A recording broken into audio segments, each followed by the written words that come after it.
what is a rational function? Okay, so a rational function is a function where it is expressed as a ratio of two polynomials. Okay, so in other words, so if you have a function of this form, right, f of x equals, say, p of x over, let's say, q of x. So it's a function that is a fraction. The numerator is a polynomial, right? So this is a polynomial right here. So this is a polynomial, and you know the rules for polynomials, right? Your exponents should be positive whole numbers.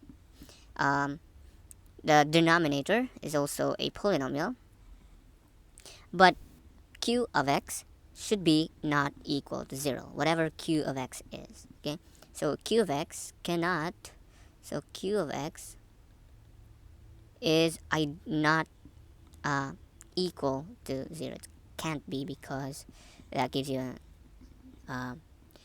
that's an undefined operation if you divide anything by 0. Now, let's also be careful with the statement, the exponent. Okay, let's go back a bit. Okay, let's go back a bit. So exponent, so this is for polynomials. So exponent is a positive whole number. Again, this includes 0. 0.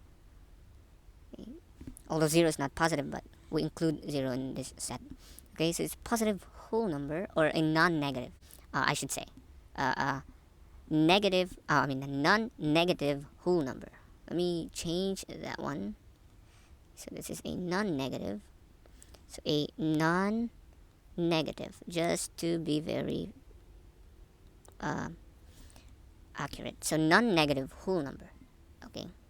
Now some may ask, sir, what about this? Okay, what about this? So you have x cubed minus 1 over 2x squared plus x minus 1. Okay, so sir, you have here a positive exponent. You also have a positive exponent and another positive exponent. Is this a polynomial? Well, the answer is no, because this term right here, if you rewrite that one in polynomial form, the way we wrote our polynomials, that is actually equal to, this is actually equal to x cubed minus 1/2, and then this x to the power of 2 at the denominator will